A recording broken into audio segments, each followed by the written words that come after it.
All right. Good evening, everyone, and welcome to our presentation. We are Team Weibo Squad, and our topic is about ethical business. And please listen careful because it will be helpful for you someday. And our team has three members. First of all is Welcome Toàn, who want to be a president. And coming up next is Phạm Xuân Hưng, who want to be prime minister, and me, who want to be head of state. And coming to the first part of our presentation, it's gonna be key vocabulary and learning objective gonna be presented by Welcome Toàn. Yes, thank you, Juan. I'm Nguyễn Công Toàn, by the way. I want to be a president in the future. Please vote for me. Anyway, let's talk about key vocabulary and learning objective. First, let's look at key vocabulary.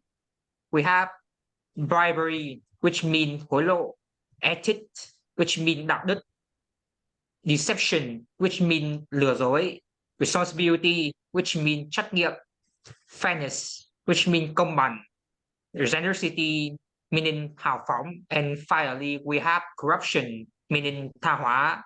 Now, for the key object, we have first of the key learning object is talking about ethical business. The second is planning arrangement and respond to invitation. And finally, it talk about decision, plan, and prediction. On to the net part. The net part is a real example of ethical business situation. This part will be set up by Phạm Xuân Hưng. I will leave you for now, Phạm Xuân. Well, thank you, Don. The article was taken from Harvard Business Review, a very famous paper. So original article is very long, but I have summarized for you in the text below. While the CEO of Caspar Financial Services was presiding over the regular Tuesday morning executive committee meeting in the glass-walled conference room that looked east over Massachusetts Bay. During the meeting, while the CFO was expressing her opinions, she had to stop as the building shook and a low rumble rose up from below. Watson's Historic South Station, a station close to the department, was bombed. The citizens were injured, and there was chaos on the subway. At the same time, in the meeting room, two opposing suggestions were created. One wanted to support the resident by using the facilities of the firm, while the other wanted to sit tight and let the city decide. What will you do? Well, I believe in these cases, more people will choose to help the citizens. We can't just abandon everyone when they are in need. But to think in other ways, we are not really the owner of the firm. We are in the CEO views, and the CEO is just a worker. The owner is the shareholder who builds the stock of the company. And what will the shareholder, the true owner, feels if their company names and logo appear in every news report, YouTube video, and wiki entry about this bombing forever? Well, the investor may give them credits for being good guys who stepped up during a crisis, or they may pull back from placing their money with the firms whose name is tightly tied to a terrorist attack. And you really can't control the residents. What will happen if someone choke from the food that we provide? We will be blamed and we will be on hook. And the facilities will be sufferers no matter what. But ethical business is not all the way about a dilemma. We have some words to describe a good companies. It is ethics, responsibility, fairness, generosity, values, and credibility. In the other hand, we have some words to attack to an unethical company. It's corruption, bribery, deception, prejudice, greed, and discrimination. well, especially bribery and deception. They too have caused a lot of troubles not only in Vietnam but also on global. Recently in Vietnam, there are two cases about bribery and deceptions. One is about rescue flights. It happened during the COVID-19 pandemic when the Vietnamese who live outside the country want to go home, and the corporates raise the price of the tickets, which will make the for make the one who want to go home have to pay more. This is not only damage their financial but also a very unethical activity. The next thing is about SCB banks. It's embezzles about 10% of Vietnam GDP, which a very huge number. On the global, we also have some cases, very famous cases. It's about Enron. They cook the book. Also, they deploy not only the investors, the customer, the one that work for them, but also the government. On the next part, I will provide you an index about the corruption perceptions in Vietnam. Vietnam still has lots to do to reduce illegal activities in corporate. Look at the pictures. Vietnam's score is overall about 41, and the rank is pretty low, about 83. I believe that more action needs to be taken to reduce cases like rescue flights. Besides, Vietnam also shows strong commitment to reduce our impact on the environment. Next, I want to introduce some collocation that's related to the topic. Our reason for being is taken from Business Research page 22. First is act responsibly. It's like you do something and you think before you do it. Stay true to its principle. You do what you told. You share strong commitment rules. You take an active part in some things. It's like you do something actively. It's just really common sense. Comply with regulation is like you following the rule, reduce the impact, and lastly, donate time. Donate time is just to spend time doing something.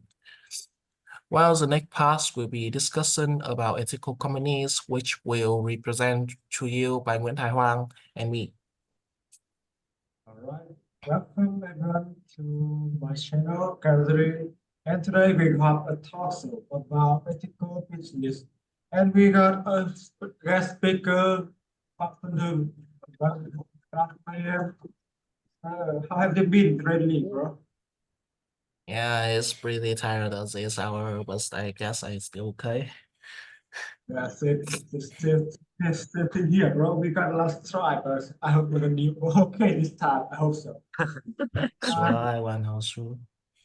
What is the opinion love you too. about how the doing business ethically affects the company revenue? Well, in my own perspective, I believe that ethical business practice can significantly impact a company's revenue in several ways. First is about customer trust and loyalty. Ethical business often build a very strong relationship with customers, leading to increased customer trust and loyalty. This can result in more repeat business and referrals, thereby increasing the revenue. While on the other hand, employee will have moral and productivity. Ethical business practice can boost employee morale and job satisfaction. Happy employees can often more productive, which can lead to increased efficiency and profitability. I agree with you because nowadays company do not care about how much they earn. Wait, That's just set your mic and your voice is not really clear. And I agree with you that company nowadays don't care about how much they make, they care about the way they making money. And The second question I want to ask you is how do you think to deal with unethical company nowadays? Well, of course, dealing with unethical company is really challenging, but there are several steps I believe we can take to reduce it. First is go about gather evidence. Before taking any action, make sure I and you have clear evidence of the unethical behavior. This could include documentation, emails, or other forms of proof. Second is about follow company produce. If possible, follow your company's procedures for reporting unethical behavior. This might involve reporting the issue to a supervisor, human resources, or design ethics hotline. Right, thanks for the sharing and thanks for being here today. Uh, You gonna be okay. Juan, your mic is a bit blurry. Can you fix it a bit? Thank you. All right. Thanks for the sharing and thanks for being here today. I hope you're gonna be fine for the worries today. And if you have some opinions, just comment below this post on YouTube or Facebook. Thank you. And coming to the next part, it's gonna be presented by Phạm Xuân Hương và Hùng Toán. Gonna Okay. talk about living earth work and we're gonna talk about the future. Yes, thank you, Juan. And thank you, Hun, for answer some of our question. Now, let's talk about the future. Me and my friend have met chart that allow us to understand more of what will structure and be going structure do. So let's start up with the will structure first. So where will we use it? Firstly, to make a prediction or talk about a future act. Secondly, is to make decision at the moment of speaking, and the form we will use is you will plus infinitive verb. And we going to firstly to talk about a plan or intention where the decision has already been made. Secondly, to make a very defined evidence that you can see or know about. And the form which be going to is you be going to plus infinitive verb. Besides, we can also use present continuous to talk about arrangement, appointment, social event, and anything you can put in a diary. Particularly, then the time, space, and purpose is all mentioned. Present simple is refer to the future event where it's the timeable. So let's come to the next part. We have some example about what tend to be used in what sentence. I will read out some the example and will tell you what structure the sentence belong. Firstly, A. She is coming in later this morning to speak with you. The example is mentioned about an appointment of a woman with us, so it should use present continuous. B. This will give you a real insight into their life. The example is a prediction of the activity. This, so it should you will structures. C. We looking at all the option and we go into a range to date. This example is a plan we made after we have already considered all options, so it should you be going structure. D. The first morning flight leave at 7:15. The example of a future event that is timeable, so it should use symbol present. And finally, E. There are two persons speaking in this example. The first person is A. Is it be good? This be a good idea to travel without interfere. B. That makes sense. we will speak to our college and let you know. December is about a decision that's what made at the moment of speaking. So it should be will structure that should apply this sentence. Now on to the next part. So on this part is about how to decline or delay your response to an invitation. This part will be put up by Hoàng Nguyễn. Please continue your talk, Hoàng Nguyễn. All right, shout out to Nguyen Công Toàn for calling me out for this part. And in the daily life or the business life, you're gonna get a lot of invitation, and you cannot say not that to all of them because it takes you a lot of time. So this part, I will tell you about some way and how to decline or delay the response to some invitation. First of all, this is reply properly. The faster you reply, the better results you can get. That's because the longer you wait, the higher risk. So that's the message. Will be poorly received and used. So also, the heart may be waiting for the response to finalize the process, system arrangements, program, so the reply as quick as possible. Secondly, thank you the heart reassumes them that you appreciate the invitation and do not take it for granted. This should rule out the disappointment of you turning down the invitation. When you thank people for things you invariable, say that you appreciate them for offering. The third is explain why you will not attending. If you had engagement on that day of the event, this would be reasonable explanation for you why you will not be able to honor the invite. And remember, keep it short and to the point. Do not over-explain. If you want to have broader conversation with the heart in the response to invite, ensure that you have addressed the main issue and given the answer first and foremost before delving into the other subjects.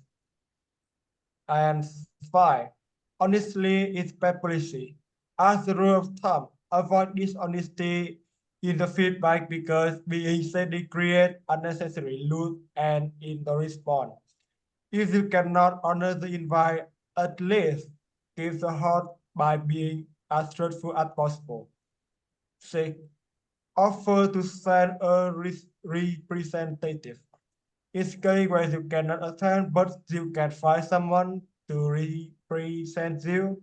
Contact that person and make arrangement with them first before responding to the invite. 7. Success another time when you can attend. In some setting, propose another time or date may be appropriate. But remember, you should say sorry and apologize for the inconvenience. 8. Send card or gift. It's thoughtful to send a gift or or a card expressing the regret that you would not be attending and wishing the host succeed with the event. And finally, follow up after the event. Where possible, follow up after the event to ask how it went. This nice gesture will likely impress the heart and establish you as a well-wisher. And further, erase the disappointment that comes with the decline invitation. Here's some polite way to decline or delay the response to invitation. Thank you for invitation. I really appreciate that. But unfortunately, I have prior commitment and won't be able to attend. And or you can say, thank you for the invitation. I need to check my schedule before I can commit. Can I go back to you by at the end of the weekend? But remember, it's important to respectful and considerate when declining or delaying respond to an invitation. It's always a good idea to express our gratitude for the invitation and provide a reason if you feel comfortable to doing so. And coming to the next part is our summary and conclusion about the unit ethical business gonna be presented by Nguyễn Công Toàn. Yes, thank you, Juan. So, to end our thing, in conclusion, ethical business practice is not just morally right, but they also must a good business sense. They can lead to a competitive advantage and improve customer and employee relationship, and also improving your long-term success. Ethics in business is a very broad topic. It's important for each and every business to define its own ethical standard and try to uphold them. So here is all the references that we use in this presentation. I will give you a few seconds to take a picture of it. Okay, time up. And thanks for listening. And this is our presentation about Unified Ethical Business. Because it is an online presentation, so no one can ask our questions. So we're gonna add it here. Thanks for listening again. Peace out.